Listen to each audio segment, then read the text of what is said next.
ഞാൻ കേട്ടിട്ടുണ്ട്. പക്ഷെ മതയാനെ പോലെ മതിച്ചടക്കുന്ന മനസ്സാറ് വീഴുന്ന ഞാൻ സ്വപ്നത്തിൽ പോലും വിചാരിച്ചില്ല. നിർത്തണം. ഒരു ലാർജിംഗ് അടിച്ചിട്ട് നിർത്തിയേക്കാം. ശവത്തി കുത്താനാണോ താൻ ഇവിടെ വന്നിരിക്കുന്നത്? അതിന് സാറ് ശവമായെന്ന് ആര് പറഞ്ഞു? യേശു ക്രിസ്തുവിനെ പോലെ ഉയർത്തെഴുന്നേക്കും മനസ്സാറ്. സോറി, അല്ലെങ്കിൽ ഞങ്ങൾ എഴുന്നേൽപ്പിക്കും.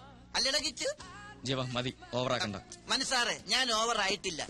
ഇപ്പൊ തന്നെ ഈ രാത്രിയിൽ രഞ്ജി ചേച്ചിനെ വിളിച്ചിറക്കണോ? ഞങ്ങൾ റെഡി. ഒന്ന് പോടാ. ഒരു ലാർജിംഗ് അടിച്ചിട്ട് ഞാൻ പൊക്കോളാം. അവളെ ഒന്ന് കാണാൻ കിട്ടുന്നില്ല, പിന്നെയാ വിളിച്ചിറക്കുന്നത്. ഞാനൊന്ന് കണ്ട് സംസാരിച്ചാ മതി, എല്ലാം തീരും. പാവം പെണ്ണാവള്. എനിക്കറിയാം, എന്നെ വെറുക്കാനൊന്നും പറ്റില്ല അവക്ക്. ഇനി അതൊന്നും പറഞ്ഞിട്ട് കാര്യമില്ല. സാറിന്റെ അമ്മാവനാണല്ലോ ഇപ്പൊ അടഞ്ഞു നിൽക്കുന്നത്. അങ്ങേരെ പാട്ടിലാക്കാനുള്ള വഴിയാണ് ഇനി ആലോചിക്കേണ്ടത്. മനുസാറിനെ കുറിച്ചുള്ള എല്ലാ തെറ്റിദ്ധാരണകളും മാറി അങ്ങേരെ തന്നെ പെണ്ണിനെ കയ്യിലേക്ക് പിടിച്ചിടാനുള്ള വകുപ്പുണ്ടാക്കണം. പക്ഷെ എങ്ങനെ? അത് ആലോചിക്കാമല്ലോ. നിങ്ങൾ ഇരുന്ന് ആലോചിക്കില്ല. അല്ല കിച്ചു, മതി. രണ്ടെണ്ണം കഴിഞ്ഞാൽ നിർത്തി. പണച്ചാക്കുകൾ മാത്രം വരുന്ന ബാർ ഹോട്ടലാണിത്. അടിച്ച് പൂക്കൂറ്റിയായിട്ട് വരുന്നവന്റെ കയ്യിൽ പൂത്ത പണം കാണും. ഒറ്റയ്ക്ക് വരുന്നവരെ ഈ തോക്കിന്റെ മുറയിൽ നിർത്തി കയ്യിലുള്ളത് തൂത്ത് വാരിയെടുക്കണം.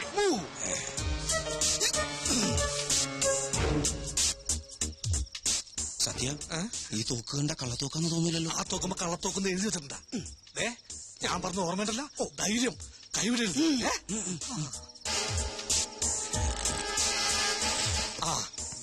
ഒരുത്തം വന്നുണ്ട്.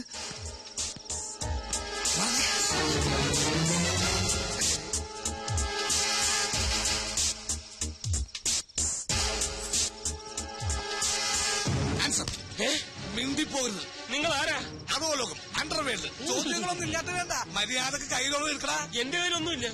ഒന്നുമില്ലാണ്ടോ ബാർ ഹോട്ടലിൽ വെള്ളമടിക്കാൻ വന്നത്? മര്യാദക്ക് എടുക്കണം. 250 കുഞ്ഞിനെ. ഇതെന്തിനാ കോലുമിട്ടായി വാങ്ങാനാ? ഞങ്ങളൊരു വേലർക്കല്ലേ. കുണ്ടറയിലൊരു 5 മുതലാളിനെ പട്ടാപ്പകൽ തട്ടിക്കൊണ്ടുപോയി തളർത്ത് കൊന്നില്ലേ? ഞങ്ങളുടെ പടം പത്രത്തിലായിട്ട് വായിച്ചില്ലേ? വായിച്ചു. അങ്ങനെ ഫ്രീ ആയിട്ട് മരിക്കണമെങ്കിൽ കയ്യിലുള്ളതൊക്കെ എടുക്കടാ. എന്റെ കയ്യിലൊന്നും ഇല്ലെന്ന് പറഞ്ഞില്ലേ? നിന്റെ കയ്യിൽ വാച്ചും മോതിരമൊക്കെ ഉണ്ട്. എടുക്കണം. ഇതുപോലത്തെ പിച്ചക്കാശ് കൊണ്ട് മേലാ ബാറോട്ടിന് മുമ്പിൽ കണ്ടുപോയത് മനുഷ്യന് പിടിച്ചു പോയി പാഴകാശാനെ. ഇനി നമുക്ക് വില കിഡ്നാപ്പിംഗ് നോക്കാം.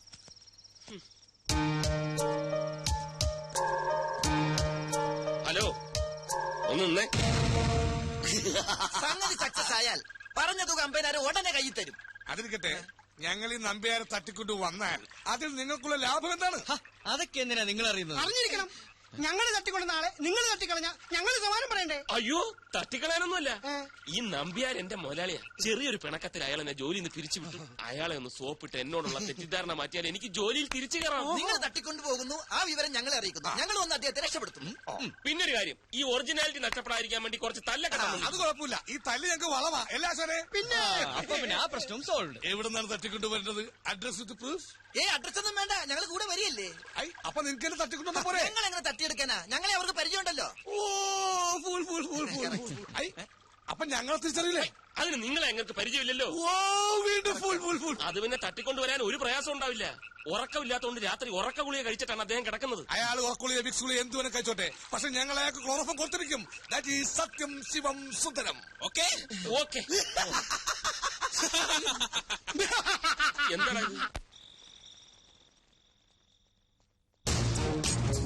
ഇത് തന്നെ വീട്?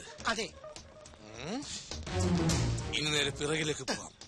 2ാമത്തെ നിലയിലെ പുറകിലത്തെ വാതിലിന് ഒരു കൊളുത്തുള്ളതല്ലേ പറഞ്ഞിരിക്കുന്നു. അതിലേ വേണം അകത്തേക്ക് കയറാൻ.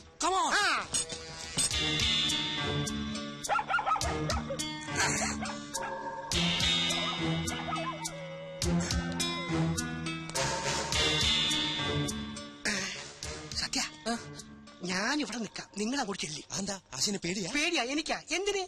ഞാനല്ലേ നിങ്ങളെ പഠിപ്പിച്ചത്? അതല്ലേ പേടി. ആശ മുമ്പേ നടക്കും.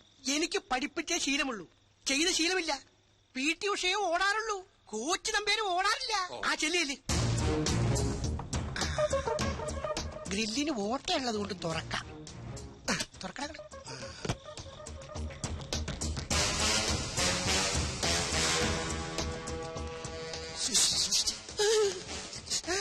ബി കെയർഫുൾ എന്ന് മുൻചാട്ടിട്ടാ. ആശാനെ സ്റ്റെപ്പ് പറ്റിയത് നന്നായി. ഇല്ലെങ്കി ഇറങ്ങാൻ പറ്റില്ലായിരുന്നു. എടാ നോക്കി പോണേ പോണേ.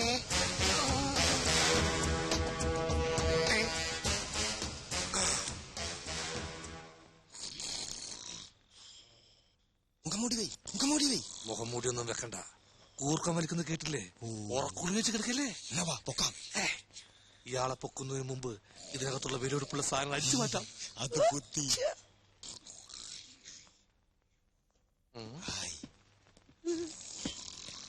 നോക്കിയ ശിവ, നോക്കണേണ്. അതല്ലടാ നോക്കിയട ഫോൺ. ഇനി നമുക്ക് ഇയാളെ പൊക്കാം അല്ലേ ആശാനെ? ആശാനോട് പോയി എവിടെ പോയി അയാള്? ഇപ്പൊ കണ്ടേന്. മുഖം മൂടി വെക്കാത്തത് കൊണ്ട് രക്ഷപ്പെട്ടു. ഭാഗ്യം.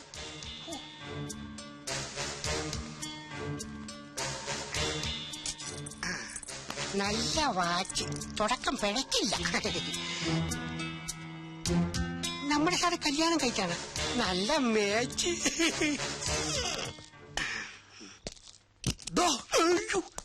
നീയായിരുന്ന അയാളെ പൊക്കാൻ വന്നിട്ട് ആശാൻ എവിടെ പോയി കിടക്കരുത്. എടാ അയാളെ പൊക്കണതിന് മുമ്പ് വേറെ എന്തെങ്കിലും പൊക്കാൻ പറ്റുമോ നോക്കിയതല്ലേ. അതാണ് ഈ സുന്ദരനാശൻ. കണ്ടാടാ വാച്ചി. ഈ പെണ്ണിന്റെ ശിവ, ഇത് നോക്കിയേ. ഇതവനല്ലേ ആ നമ്പ്യാരെ പൊക്കാൻ പറഞ്ഞവൻ? അതെ, അവൻ തന്നെ. ഈ നമ്പ്യാരവന്റെ മുതലാളിയാന്നല്ലേ പറഞ്ഞത്. ഇതിലെന്തോ കളിയുണ്ട്. എനിക്ക് പിടികിട്ടി. ഇവളവന്റെ ഭാര്യ, ആ കിളവൻ അവന്റെ അമ്മയപ്പൻ. കറക്റ്റ്. അപ്പൊ നമ്മളോട് പറഞ്ഞത് കള്ളക്കഥ. എന്തോ നമുക്ക് ഈ കളിയൊന്നും മാറ്റി കളിച്ചാൽ. എന്തിന്? നമുക്ക് ഈ കിളവനെ പൊക്കണ്ട, പകരം ഈ പെണ്ണിനെ പൊക്കാം. അതെന്തിനാ? പെണ്ണിനെ വിട്ടുകൊടുക്കണമെങ്കിൽ പറഞ്ഞുറപ്പിച്ചതിന്റെ ഇരട്ടി തുക നമുക്ക് ആവശ്യപ്പെടാ. അത് കളിക്ക് ഇപ്പൊ തന്നെ. എന്താ വൈകിട്ട? എടാ മണപ്പിക്കുന്ന സാധനം എടുക്കടാ. മണപ്പിക്കുന്ന സാധനം. Put the must start. Come on.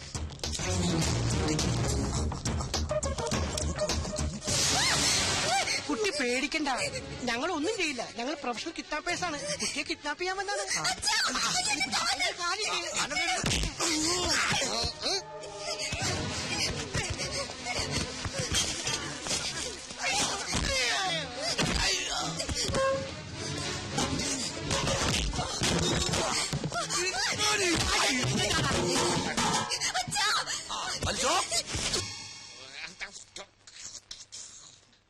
അവന്മാര് മുതലാളിയെ പൊക്കി കാണോ? ഇതുവരെ വിളിച്ചില്ലല്ലോ.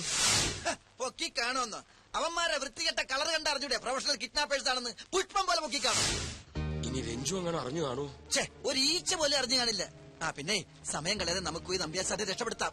എടാ മണ്ടത്തരം പറയാതടാ. ഇപ്പൊ നമ്മൾ അവിടെ ചെന്ന മുതലാളി സംശയിക്കും.